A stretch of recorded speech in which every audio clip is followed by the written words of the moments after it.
할렐루야.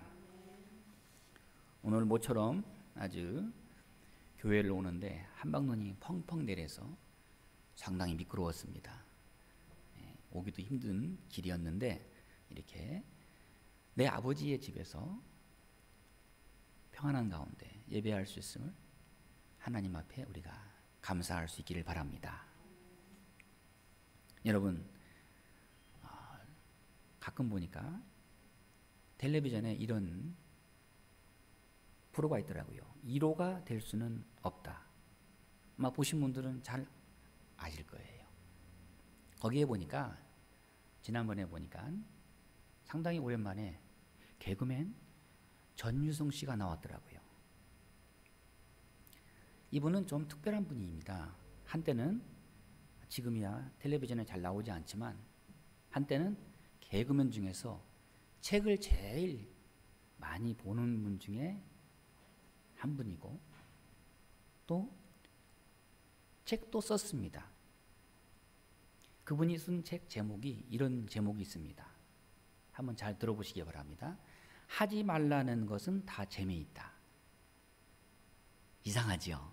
하지 말라는 것은 재미가 없어야 되는데 하지 말라는 것은 다 재미있다. 왜 그럴까요? 이 제목 안에, 또 물론 이 책 속에는 많은 것을 포함하고 있습니다. 먹지 말라는 것은 더 맛이 있더라.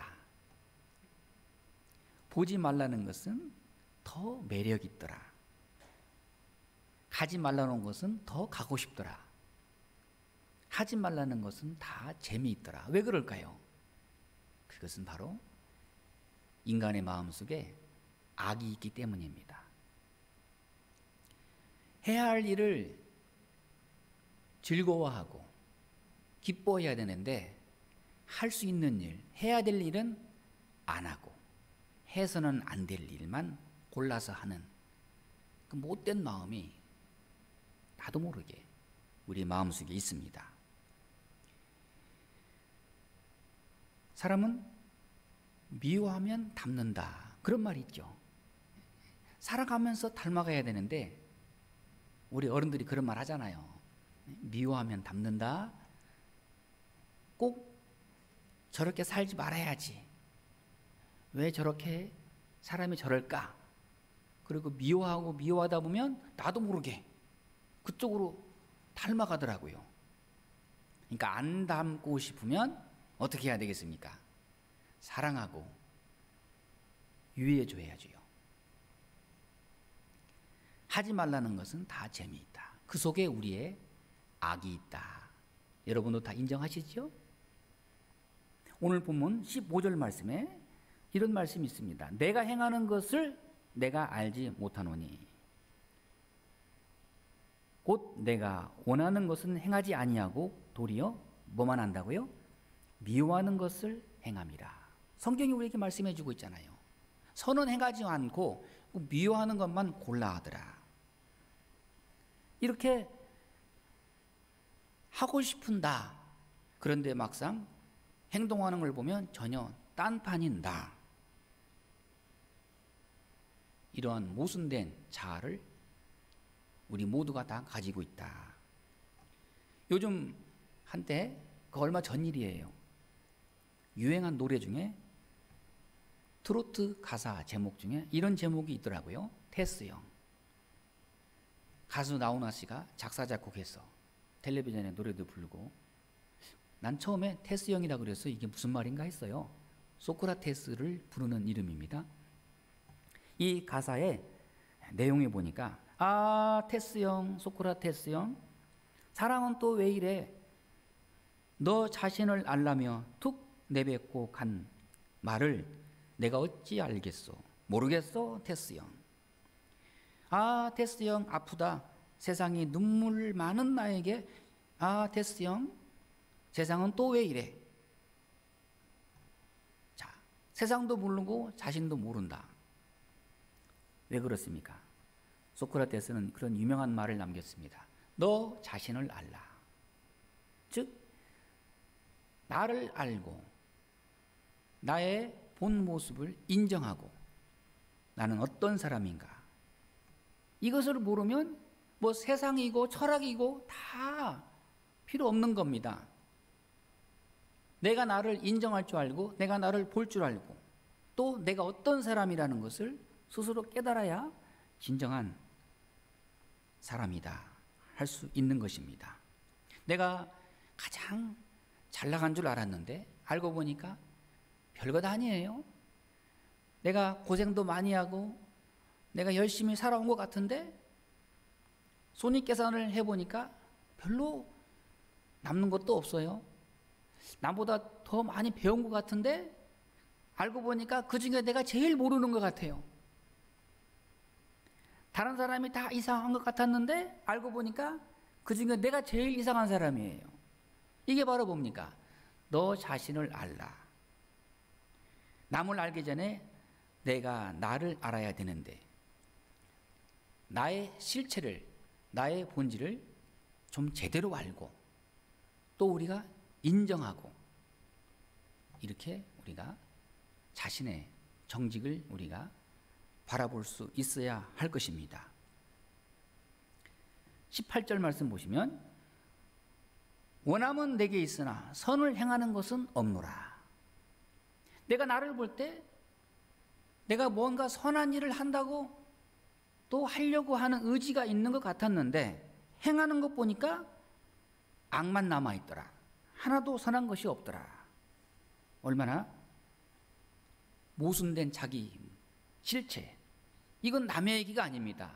이건 성경의 되게 위대한 사도 바울이 하나님 앞에서 자신을 바라보면서 우리 앞에 자기의 실체를 고백하고 있는 말씀이지만 이건 남의 얘기가 아니라 우리 모두의 이야기가 될 수 있다는데 우리가 공감을 할 수 있기를 바랍니다. 헬라의 철학자 디오게네스의 그 일생의 일화 중에 이런 이야기가 있습니다.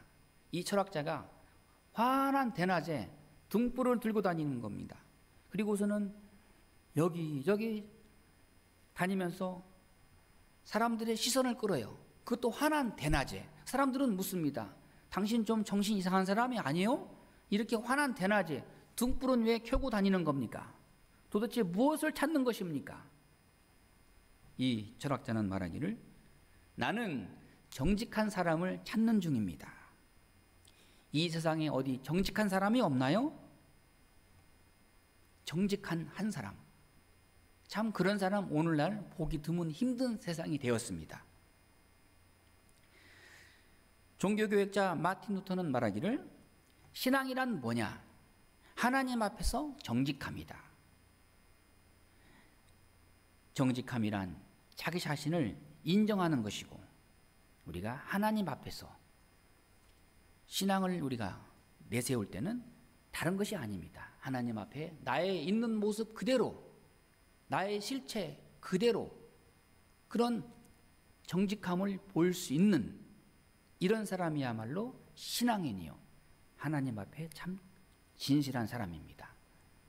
자, 오늘 본문은 로마서의 13장 가운데 한 중심에 차지하고 있는 본문의 말씀입니다. 본문에 나오는 사도 바울은 너무나도 우리가 보아서 알듯이 너무 솔직하고 너무 정직합니다. 이 사람은 보통 사람이 아니에요. 위대한 사도입니다.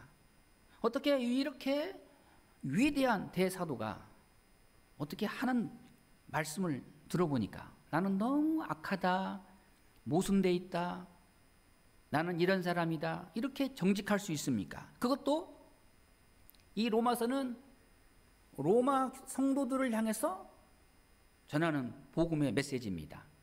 사도 바울은 로마를 아직 한 번도 가본 일이 없어요. 물론 나중에 보면 로마를 가기는 갑니다. 그런데 로마의 교회가 세워졌습니다. 사도 바울로부터 복음을 들은 예수님을 믿은 사람들이 로마로 건너가서 로마에서 어렵게 교회를 세웠습니다.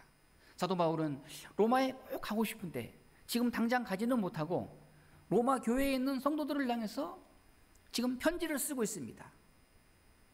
그들과는 한 번도 얼굴을 대한 적이 없습니다. 물론 로마 교인들은 사도 바울을 엄청 존경하고 있습니다. 마치 천사만큼이나 그는 위대한 사람일 것이다. 그런데 로마 교회에 전하는 편지의 내용을 보니까 사도 바울은 너무 초라하게 그지없어요. 별로 위대한 사도가 아닌 것 같습니다. 그만큼 사도 바울은 진실한 고백을 하고 있습니다. 물론 로마서 8장으로 넘어가면 위대한 사도 바울의 대신앙 고백이 나오기도 합니다. 여러분, 로마서를 어떻게 보고 있습니까? 로마서가 얼마나 우리에게 복음을 전하는 메시지인지 우리는 늘 다시 한번 묵상을 해야 할 것입니다. 영국의 한때 대형 박물관 관장으로 재직했던 필립스 경이라는 사람은 이런 말을 했습니다. 온 세계를 다 준다 해도 영국에 있는 이 대형 박물관과는 절대로 바꾸지 않을 것이다. 그러나 만일 혹시라도 사도 바울이 친필로 쓴 로마서 단 한 페이지라도 내게 가져온다면 그것과는 대형 박물관을 바꿀 수 있다. 로마서 사도 바울이 쓴 단 한 페이지, 그러면 로마서에서도 가장 중심이 되는 단 한 페이지를 뽑으라면 여러분은 어디를 뽑겠습니까? 저는 로마서 8장을 뽑습니다.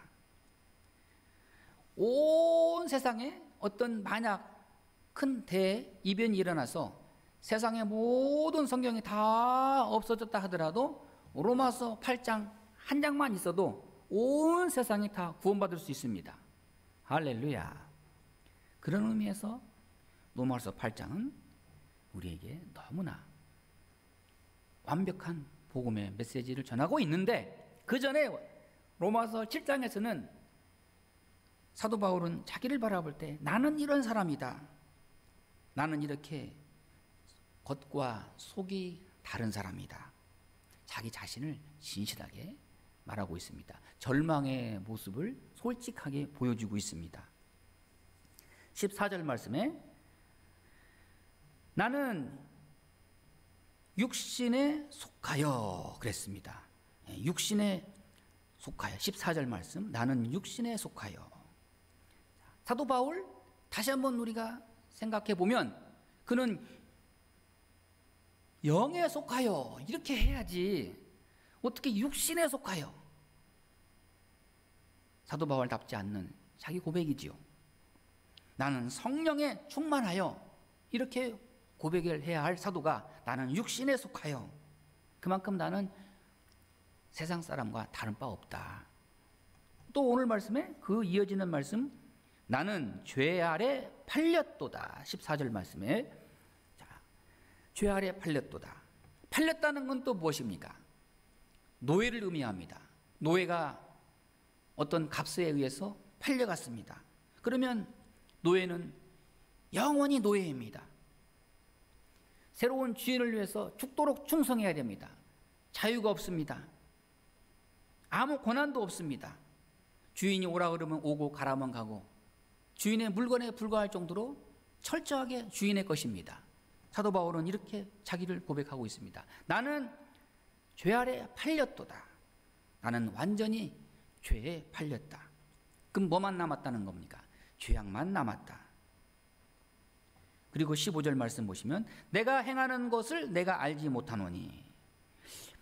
나는 열심히 살고 행하고 선하고 충성하고 일을 많이 했는데 내가 행하는 것을 나는 알지 못하노라. 나는 무엇을 했는지 모르겠다. 그리고 보니까 그 행하는 그 중에도 나도 모르게 악이 있더라. 무의식 중에 악이 있더라. 잠재의식 속에 죄가 남아있더라. 나는 여전히 죄에 끌려가는 사람이로다. 그렇습니다. 또한 21절 말씀에도 나에게 악이 함께 있는 것이로다. 선을 행한다고 했는데 악이 함께 하더라. 19절 말씀에 내가 원하는 바 선은 행하지 아니하고 도리어 원하지 아니하는 바 악을 행하는도다. 여러분, 우리가 선한 일을 하고 정말 하나님 앞에 좋은 일을 하려고 그럴 때 우리가 끝까지 변함없이 하나님 앞에 선한 사람으로 우리가 충성할 수 있기를 바랍니다. 근데 문제는 선한 일 한다고 하면서 드러나는 것은 악밖에 남지 않는다. 얼마나 안타까운 모습입니까? 왜 그렇습니까? 우리는 자신을 과신할 수도 없고 자신을 과대 포장할 수도 없고 우리는 하나님 앞에 어떤 존재인가? 오늘 사도 바울은 우리에게 실체를 말하고 있습니다. 연약한 존재이다. 자, 23절 말씀에 또 우리에게 사도 바울은 말하기를 나를 사로잡는 것을 보는도다. 무엇이 나를 사로잡습니까? 죄악이 나는 포로로 끌려가고 있다. 이렇게 고백하고 있습니다. 여러분, 우리가 세상을 보기 전에 다른 사람을 보기 전에 나 자신의 실체를 보는데 마치 어떻게 봐야 되느냐? 거울 앞에 우리가 머리를 다듬고 화장을 하고 옷을 입고 우리가 자기의 모습을 보지요. 그와 같이 거울을 보듯이 자기 자신을 우리가 볼 수 있는 객관적인 시선이 있어야 됩니다. 자기가 자기를 볼 줄 아는 사람이 진정한 하나님의 사람입니다. 자기의 어떤 모습입니까? 포로된 모습, 자기의 부끄러운 모습, 감출 수 없는 나의 뭐가 되겠습니까? 실체. 그렇습니다. 세상에서 가장 정말 안타깝고 정말 가슴 아픈 것은 내가 나를 볼 때 나는 괜찮은 사람인 줄 알았더니 나의 실체를 보는 순간 내가 이렇게 부끄럽고 내가 이렇게 어리석고 내가 이렇게 무능한 사람인가. 그렇습니다. 우리는 하나님 앞에 자신의 실체를 제대로 파악하고 하나님 앞에 자기 있는 모습 그대로를 볼 수 있기를 바랍니다. 여러분, 그러므로 다시 한번 사도 바울은 24절 말씀에 유명한 말씀입니다. 오라 나는 곤고한 사람이로다. 이 사망의 몸에서 누가 나를 건져내랴. 더 나아가서 사도 바울은 나는 정말 죽을 운명이구나. 나는 처절하게 불쌍한 사람이다. 이 사망의 몸에서 누가 나를 건져내랴. 나는 곤고한 사람이다. 곤고하다는 말은 구제불능이다. 소망이 없다. 모순투성이다. 그렇습니다. 사도 바울은 자기의 실체를 있는 그대로 고백하고 있습니다. 어떤 모습이요? 자기의 전적 타락을, 자기의 무능함을. 그러므로 우리가 어디까지 자신을 볼 수 있는지를 우리는 깊이 깨닫고 내 실체의 현 주소를 우리가 바로 깨달을 수 있기를 바랍니다. 그럴 때에 내가 하나님 앞에서 어떤 사람으로 변화되었는지 그것을 우리가 새롭게 발견할 수 있는 것입니다. 사도 바울은 그러면서 다시 한번 자신을 바라볼 때 죄악에 있는 자기 자신, 모순투성이의 자기 자신을 보고 절망하고 좌절하고 낙심한 것이 아니라 우리에게 위로가 되고 소망이 되는 말씀은 25절 말씀에 우리 주 예수 그리스도로 말미암아 하나님께 감사하리로다. 감사가 나와야 진정한 자기 신앙 고백입니다. 그냥 우리가 하나님 앞에서나 사람 앞에서 내가 죽일 놈입니다. 나는 못된 놈입니다. 나는 소망이 없습니다. 너무 겸손해가지고 너무 자신을 그냥 낮추다 보다가 결국에는 자기 스스로 학대하면 안 되는 거예요. 자기가 자기 자신을 비관하고 학대하게 되면 하나님 앞에 소망을 잃어버리는 것입니다. 자, 사도 바울은 이렇게 자신의 실체를 보면서 오라 나는 곤고한 사람이로다.